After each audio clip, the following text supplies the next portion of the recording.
to discuss the riot that occurred this past Wednesday at the South Station. And I use that word intentionally because what we saw Wednesday evening was not a peaceful protest. It was a riot. It was a planned, premeditated, calculated effort on the part of individuals to attack police officers and police property.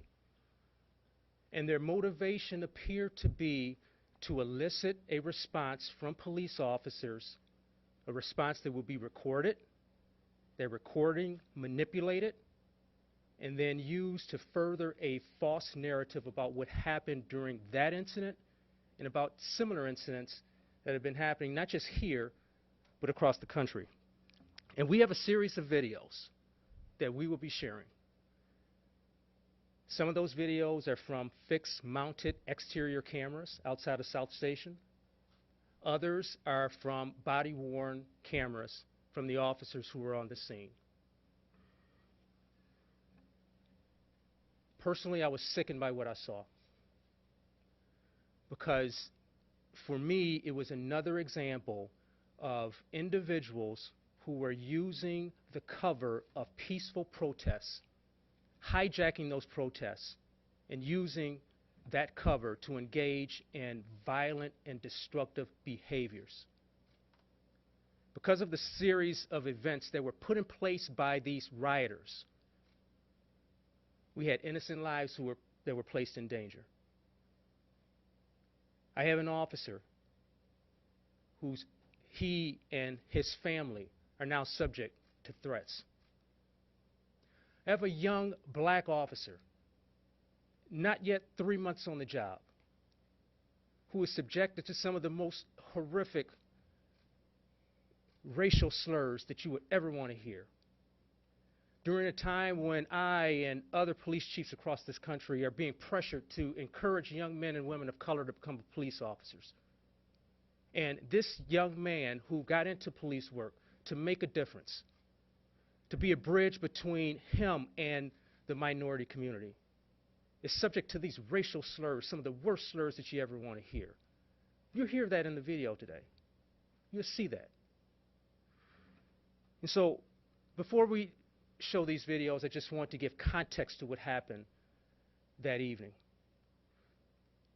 Around 3 p.m. that Wednesday, there was a planned demonstration at Townsend Park. And by all accounts, it was a peaceful demonstration that was planned. And in fact, it started out that way. And at some point, the demonstrators decided that they wanted to walk the streets to convey their message across the community.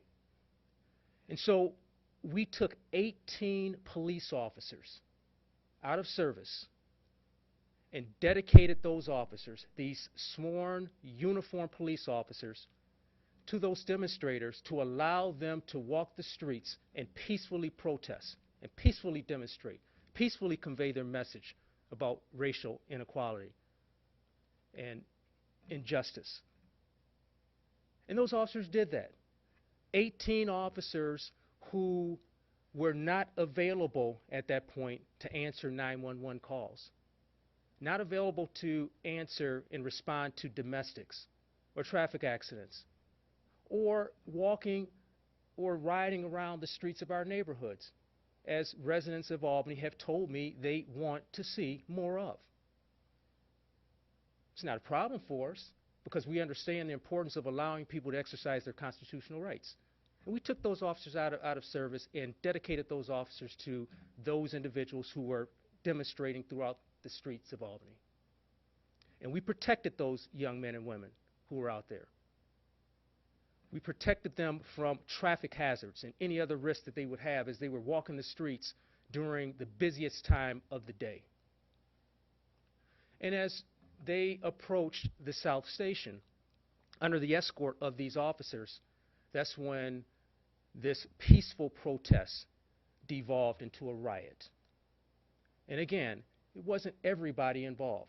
This was a classic case that we've seen here in Albany and in other cities across America where individuals have hijacked and sabotaged these peaceful protests and used it as a way to create this violence and destruction that we saw. So the first video that you'll see is from an exterior fixed mounted camera. There is no sound to this video. And this goes for about 4 or 5 minutes. After that, we'll show you a series of videos from body-worn cameras from the officers who were on the scene. Those videos have sound. And so we'll cue up the first set of videos now. So what you're seeing right now is they've already arrived at South Station. The officers are out front, and the officers are simply standing there to keep the peace. And this is what you're seeing here.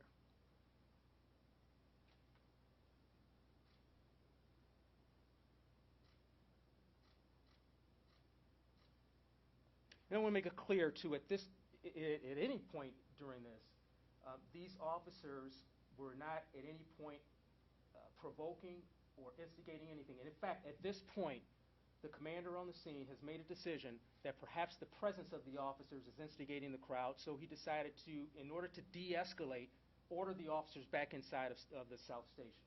And once that happened, here's some of the reaction from those who were in the crowd.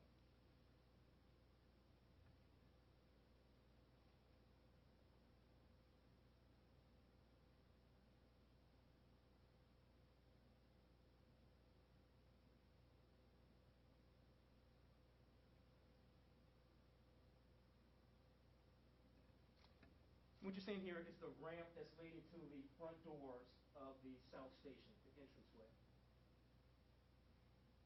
Officers are inside. At this point, they're locking the doors because they sense the heightened risk that is happening right now, the heightened danger at this point, and they're locking the doors.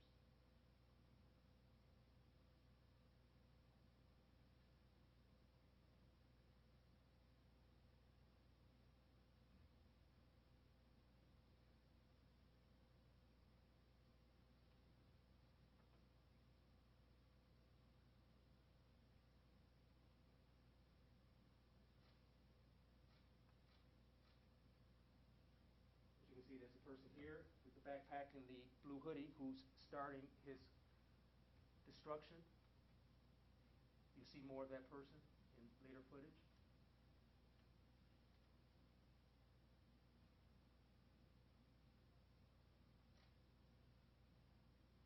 It's important to note here, the officers are not engaging these individuals out front at this point. What you're seeing here is totally without provocation from any officers.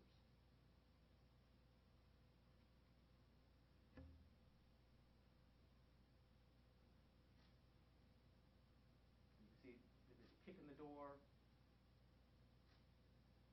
couple others doing so.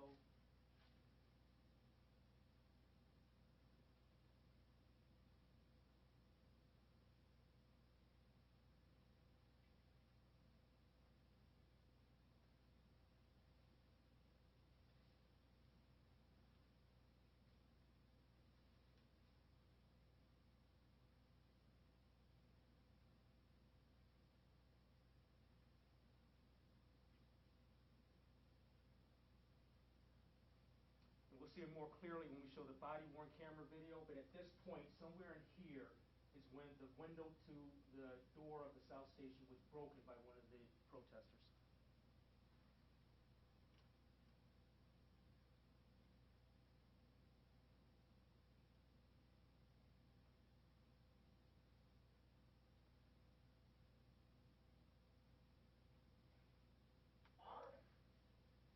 Okay, so the next set is a series of videos that you will see actually have sound. These are from the body-worn cameras from the officers.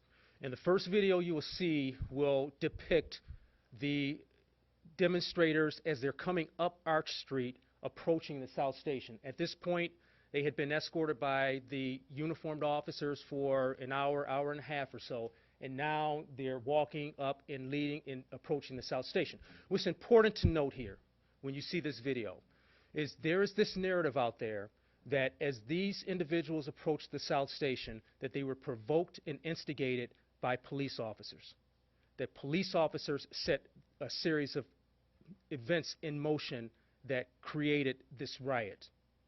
This totally dispels that narrative. Go ahead, Steve. Uh, and we should note there is language that is used in these videos that you may need to be bleeping out under your guidelines. Thank you, Mayor, for mentioning that, because you're right. Because we're going to run this. This is raw video, and there is some language in here that may need to be censored by your readers or viewers.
Stop here, Steve.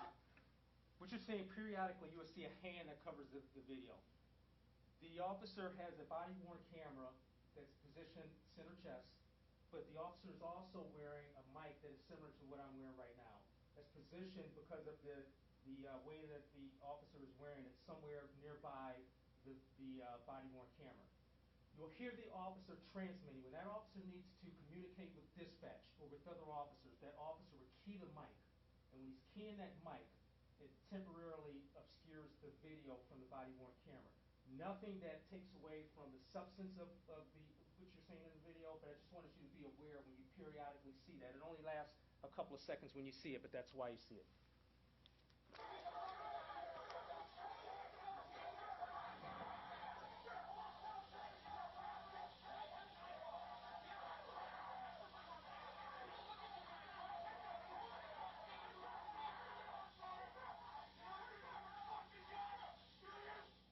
Hey, pause it there, Steve.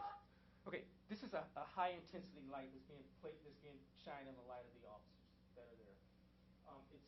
It's commonly used in situations where individuals are trying to distract officers during these sorts of high-intensity situations. And that's clearly what this is being used for right now. It can cause damage to our officers, and just as importantly, during a situation like this, it is used to highly distract the officers from what's happening around them. Go ahead, Chief.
cause you to see.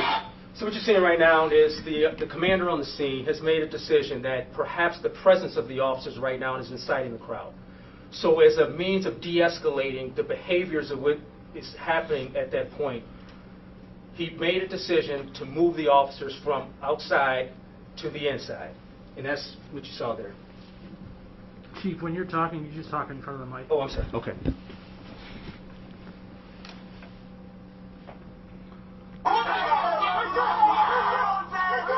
This is another view of a short view of what you just saw.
So the next series of videos you see are from the actual inside once the officers have left that area in the front.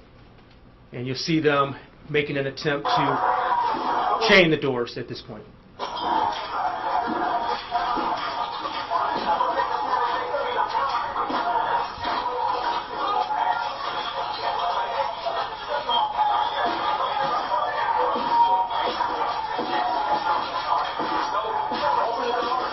And as you've seen, there has been no provocation whatsoever from the officers to elicit this response from the individuals outside.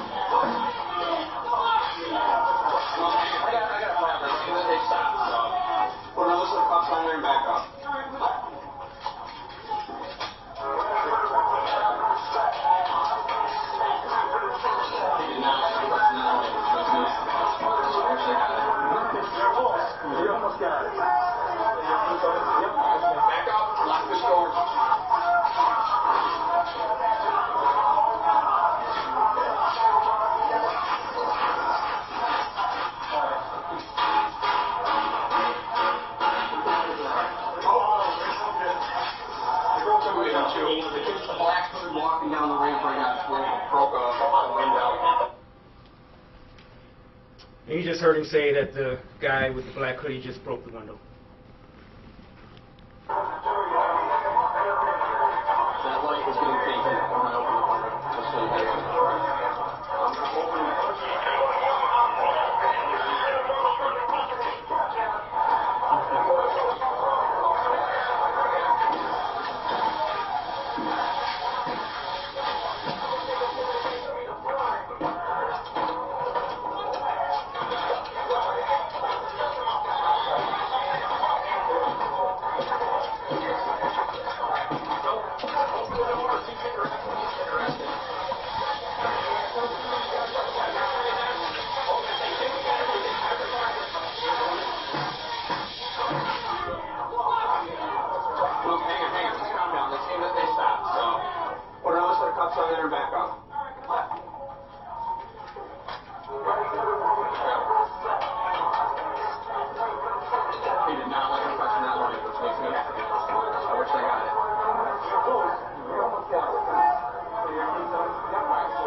The kid with the black hood walking down the ramp right now just broke the window with a bottle. All right, we're going to take you out. Yeah, we're taking you outside. I can't deal with that. Get foggers. No, leave the shield. We don't need them just yet. I know. Have the shields here in the lobby ready to grab. You guys. Just have it staged. If we need to come back and get it, we need to come back and get it. Important to note, no riot gear has been worn by any officers up to this point. We don't have shields, we don't have helmets, so this narrative that the equipment being worn by the officers triggered a response by these rioters outside is totally false. We're not going to escalate this.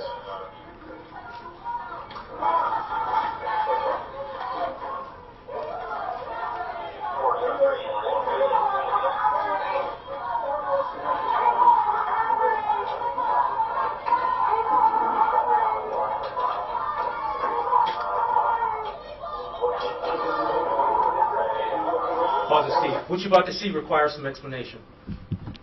So now we've had individuals who've demonstrated that they are violent. They've attempted to kick down the doors of the South Station. There's other violent behaviors that we saw outside of the South Station, and they've also broken a window to the South Station, and the behavior is escalating. And so at this point, it's imperative for officers to intercede in order to stop the threat to this building, in order to stop any other threats that may occur to anybody else who are outside. We obviously have some violent individuals out there, and the intent of the officers at this moment, as they're going out these doors, is to remove individuals from that ramp area of the South Station. That is the hot spot. That is the area where we are seeing the biggest threats at this moment. And we need that area clear for the safety of the peaceful protesters who are on the periphery out there, but also for the officers, and we need to maintain control of our police station. We've seen in other places where police stations have been overrun. There are critical equipment and supplies, technologies that cannot be compromised. And so officers at this point are going out to reclaim that area just outside, on the ramp area outside of South Station, and to give the protesters space in an area just outside of that. So that's what you'll see now. Into the black hood. So I don't know whose those are. Take those.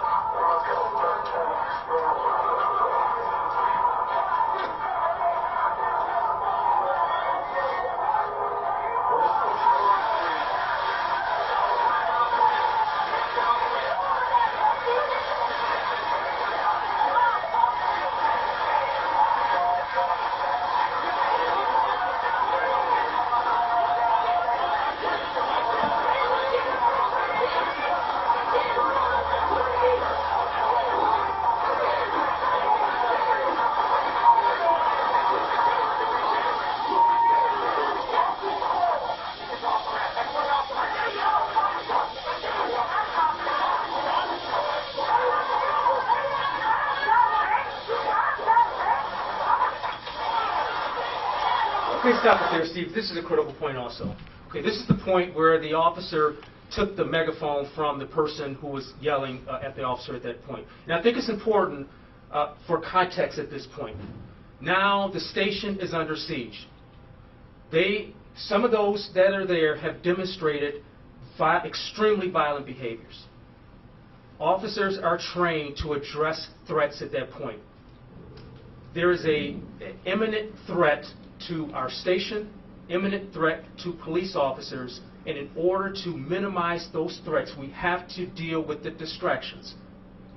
Distractions such as shining a high-powered light in an officer's face in order to distract an officer from what's around him or her. A distraction where you have a megaphone that's 3 feet away from an officer during a situation where there's heightened tensions, an extremely emotional situation where officers understand that this is potentially a life or death situation. It's certainly a situation where people can get hurt. It is certainly a situation where there's been demonstrated violence. Officers have to reclaim this space, and they have to address the threats as they're reclaiming the space. And adequate warning was given prior to any sort of intervention that they had with people who were on that ramp. If you heard, the officers were clearly telling individuals as they were coming out, clear the ramp, move from the ramp. clear, concise, reasonable demands by those officers under the circumstances, and yet they're receiving these distractions that may potentially expose these officers to further harm. And so that puts into context why the high-powered light, which they didn't get a chance to address, but which probably would have been addressed if it was there, why that was a concern, and why this megaphone that was 3 feet away from these officers' face during this heightened situation, where officers need to hear what's going on. They need to monitor radio traffic.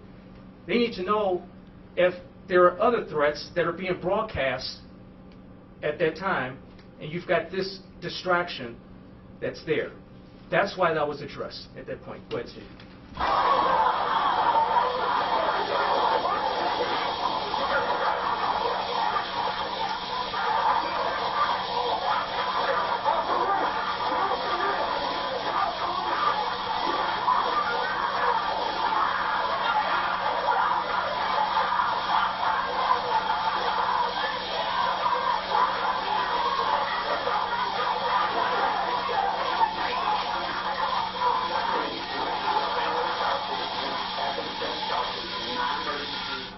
Stage on the Morton Avenue side, please. Non-emergency, stage on the Morton Avenue side.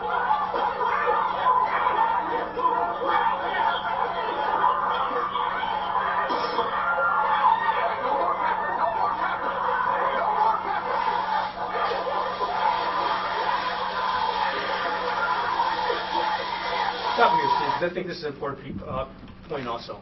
You heard him say no more pepper. There's this narrative that officers are indiscriminately using some of these less lethal forms of force.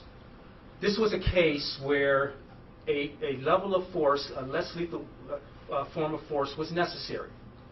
When the threats, and it was used, and when the threats subsided, then they stopped.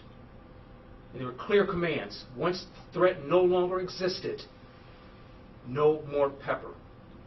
So that shows that officers are using the force, but using de-escalation techniques based on the circumstances as they evolve. Go ahead, Steve. Okay, this is the last one that we'll see. And just to set the stage for this one, this is after things had started to, the tension anyway, had started to subside somewhat. And this is what's disturbing to me personally, among all of the other things.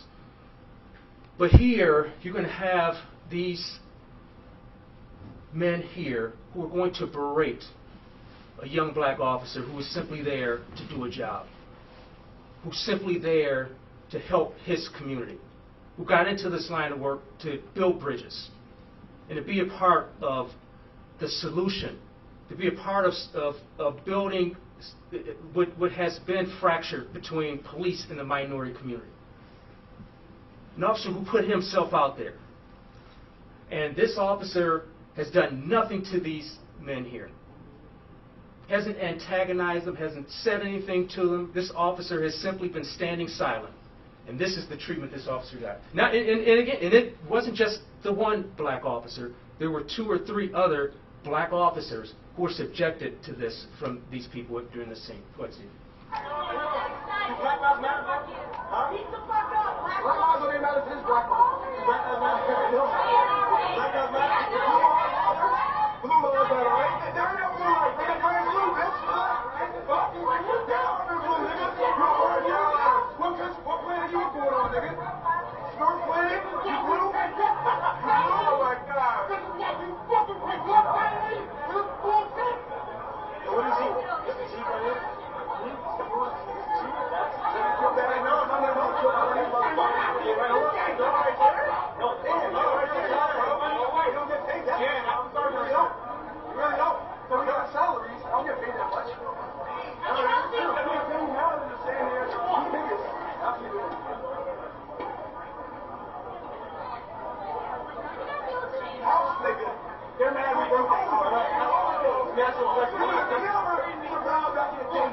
Straight house nigga. Or maybe you would have been fucking out. Which one of y'all niggas was that fucking ass, bro? Which one of y'all? Which one of y'all was it? Which one of y'all was it that sprayed me, bro? Which one?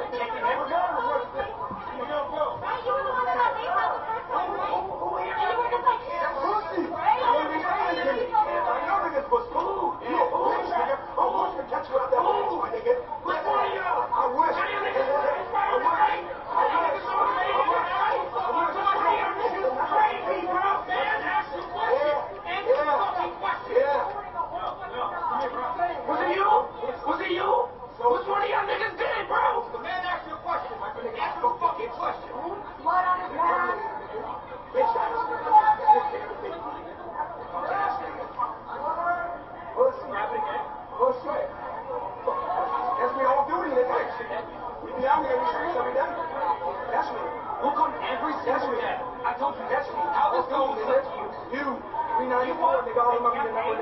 Every single day, a steady effort. Is that what you want? Because you're fixing for me. Look me in the eyes. Look me in the fucking eyes. Commander. So you're more than a commander. Wow. Excessive use of force. Again, now, all we need. Lack of discipline, lack of training. Stand up straight. Yeah, you say black light tags. This nigga. Yeah, he the funny one. Oh, that's Ray Hard. Look at him. Once again, another uncircumcised penis popping out. Bitch ass penis.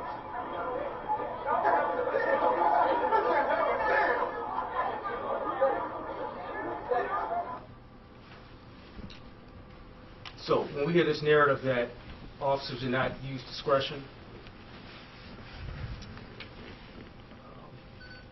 totally false. Deplorable conduct that I saw. And I support my officers. It was extremely challenging, extremely stressful circumstances. As I talked with elected officials earlier today, it was a situation that could have went a different way if we had less disciplined officers. And because of the training that these officers have, because of the type of people that we have in this organization, they were able to withstand that type of things that we were seeing from those individuals in our community. So with that, I turn it over to the mayor for her comments.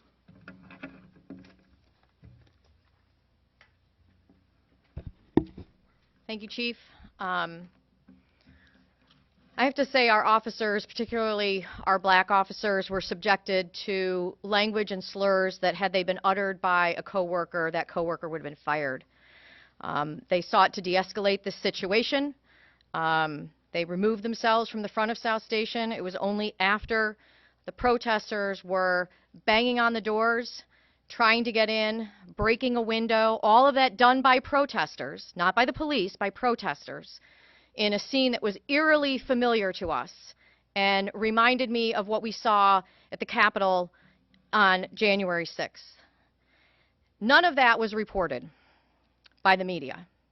Many of you were not there when these incidents occurred, but some of you saw them and chose not to report them.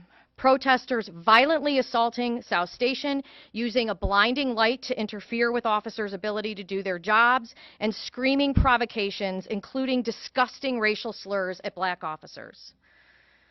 You know, the way that these events are depicted in the media matters. The way that these events are depicted in the media can result in danger and violence. And it does matter. It does matter.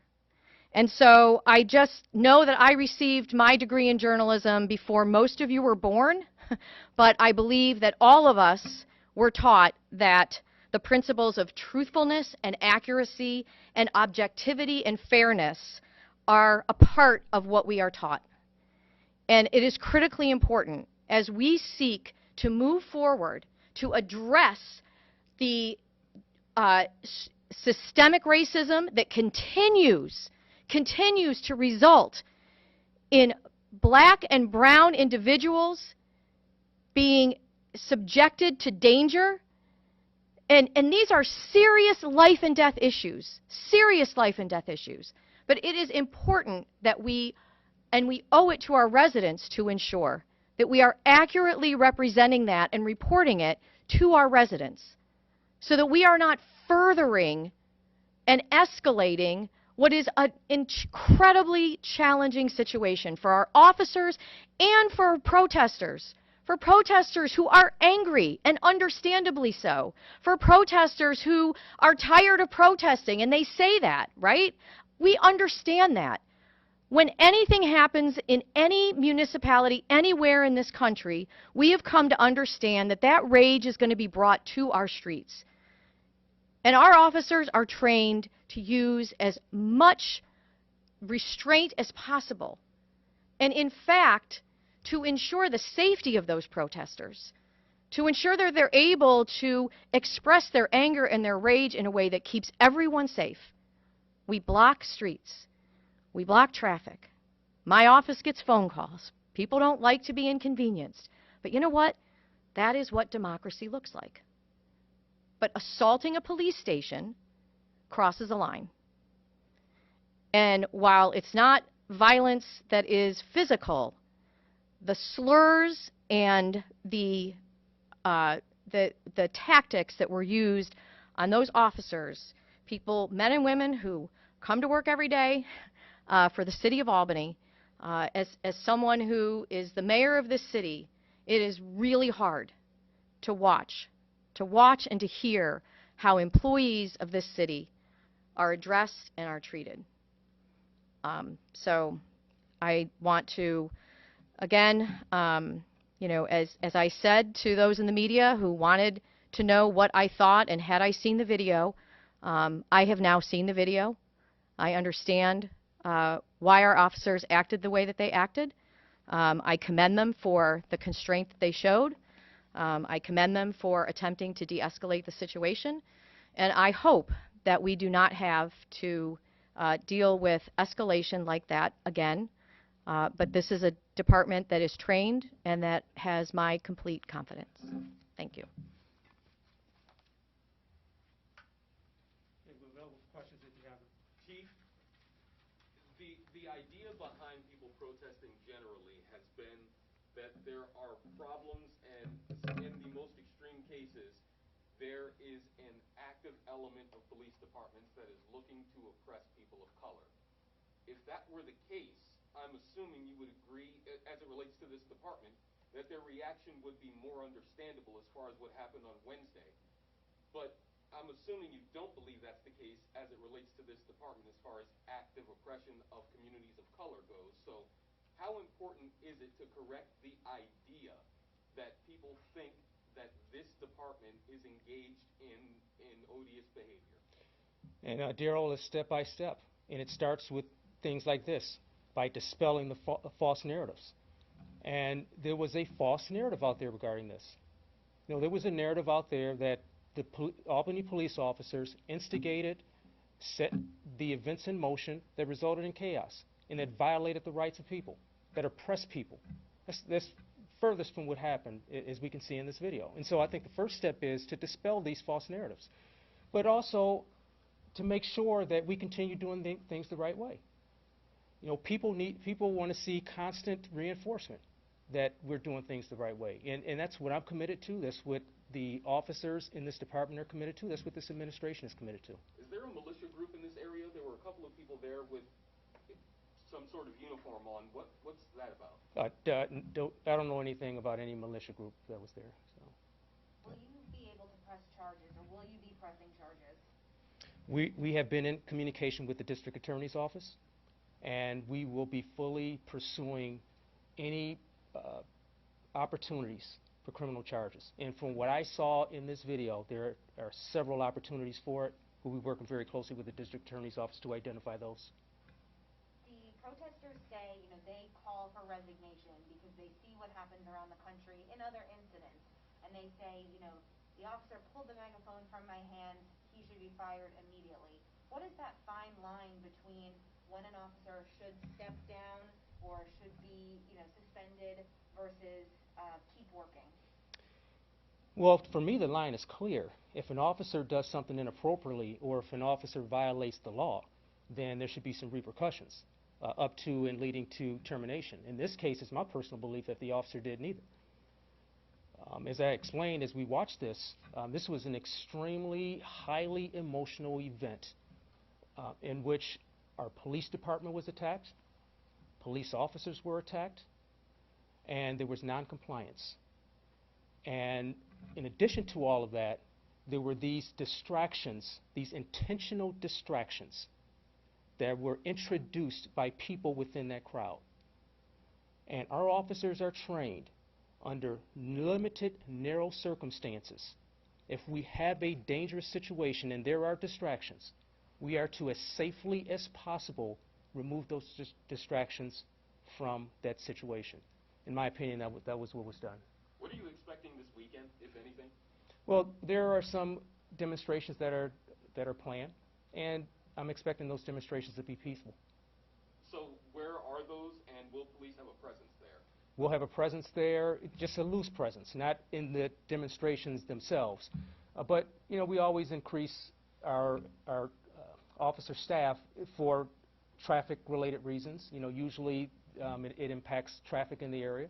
And also, if we have to devote some officers to that area for whatever reasons, we need to make sure that we have enough officers to answer regular calls for service from our community. So we may have a heightened presence for that, but we're not expecting any violence. So is it overtime time over the weekend? Because we talked yesterday about the fact that people had to be diverted because it was unexpected. Now that you expect it, is it all hands on deck essentially? It's a little bit of both.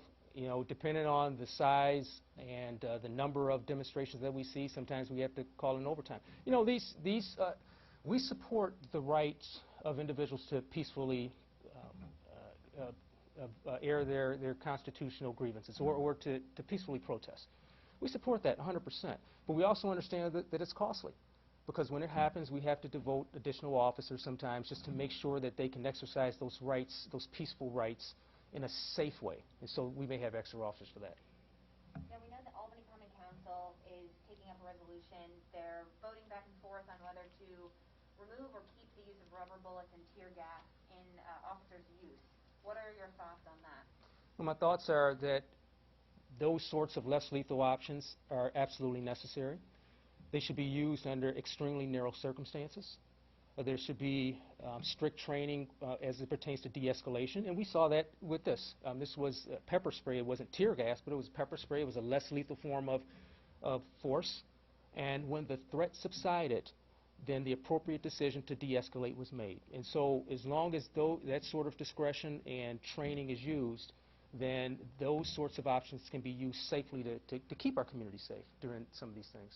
Mayor, will you veto the bill if it comes to your desk?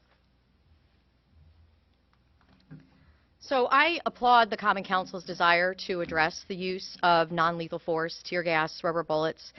There has been a lot of concern about the use of those non-lethal methods, and I believe that we have to ensure that our community trusts the APD and that APD is not using tear gas in, not in situations indiscriminately.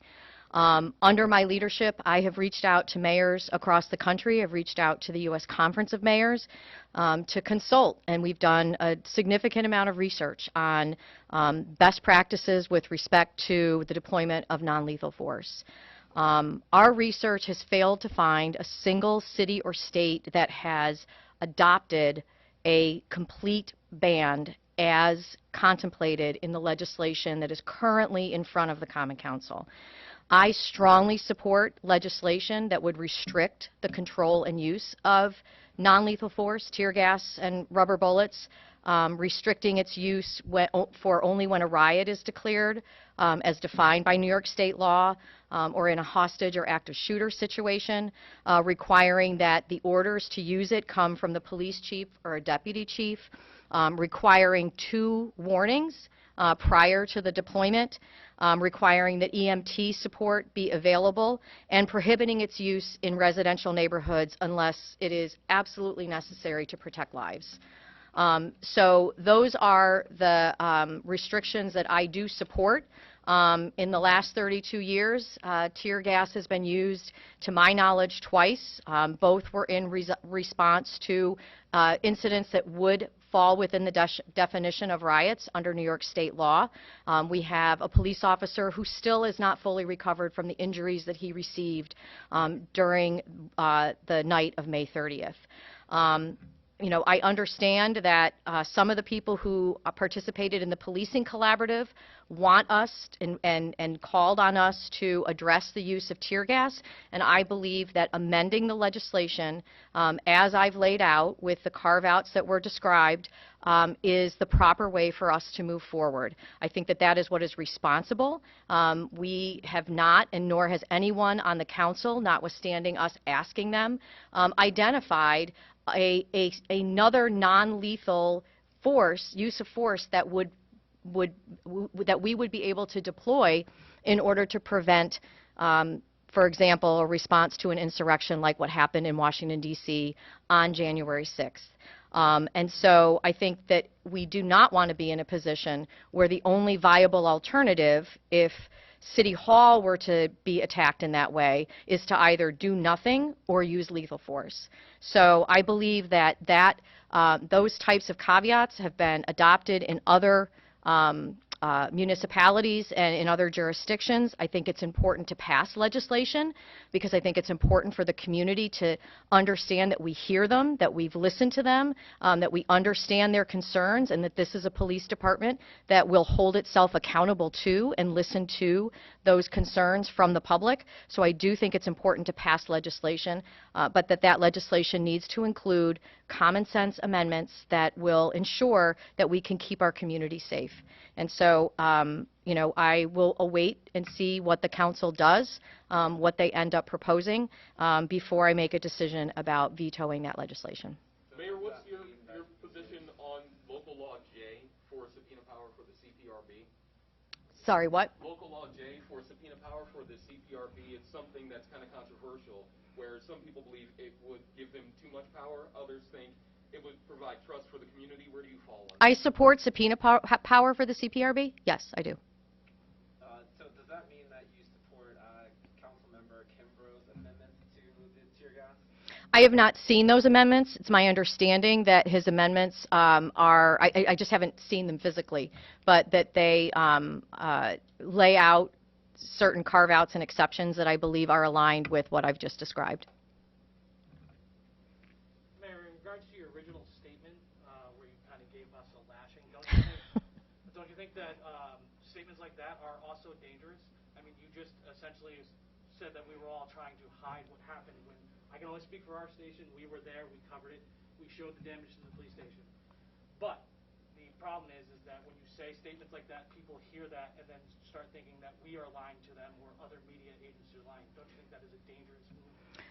Well, what happened at the police station to what happened at the Capitol is also a very dangerous comparison. Well, what I said was many of you weren't there for those incidents, and so you had no way of reporting them.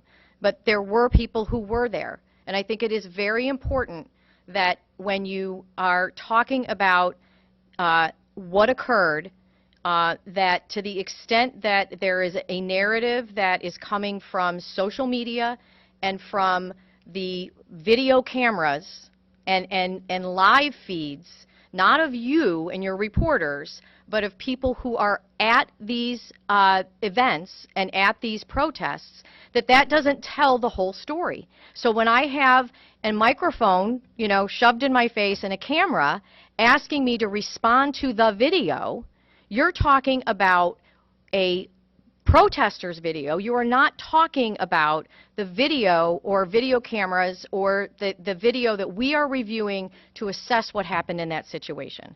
And that's what that's what I'm responding to, is that, you know, as journalists, you report what you see. And I'm not suggesting that you didn't do that.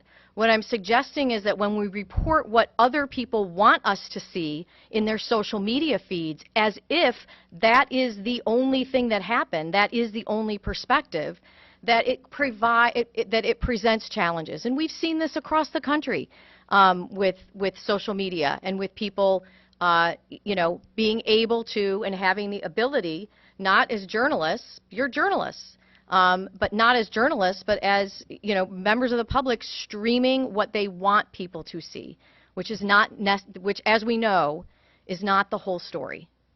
So that's what I'm responding to, and I think it's very important that our residents have the opportunity to get the whole story. We have time for two more. How do you break the vicious cycle?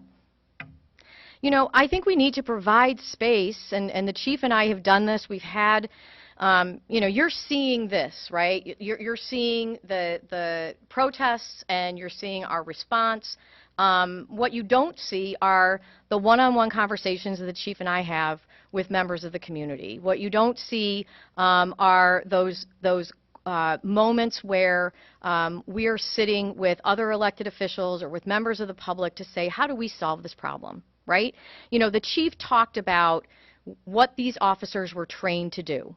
Now, we can have a conversation about whether you like that or not, right?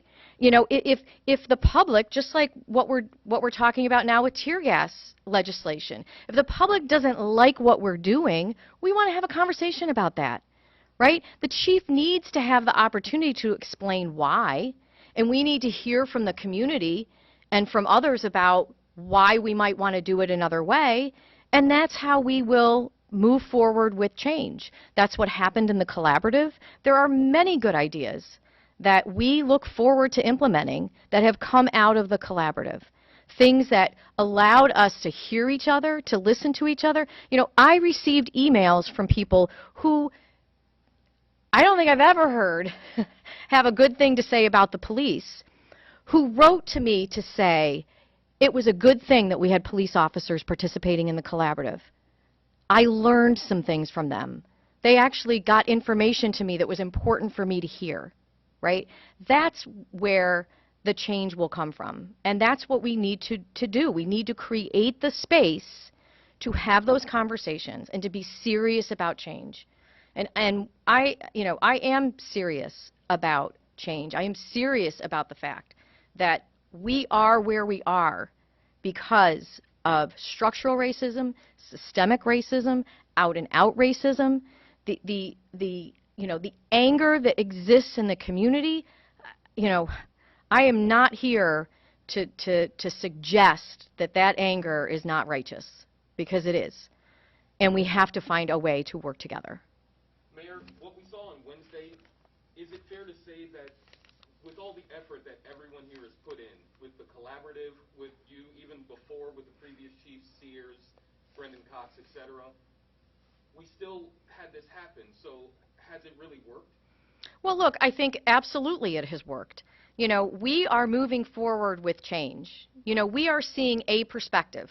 And I think that there are people who agree that we need to change policing in this country who do not agree with the tactics that were deployed against our police officers, and do not agree with the way that the protesters are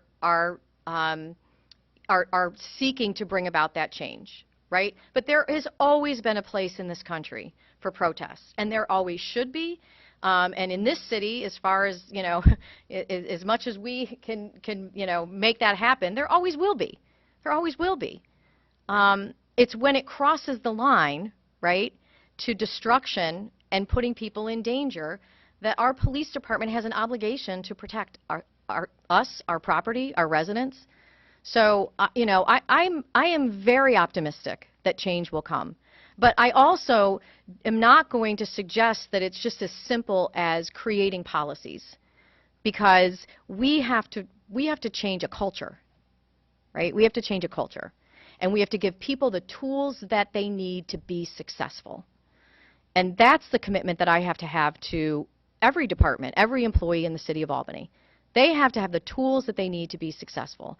And some of the changes that we're going to be making is going to change. It's going to change the expectations that we have of police officers. It's going to change some of the responses that we send police officers on. And it's going to make sure that they have the tools and the training that they need to be successful in the job and to do the job the way that the public expects them to. We owe that to them.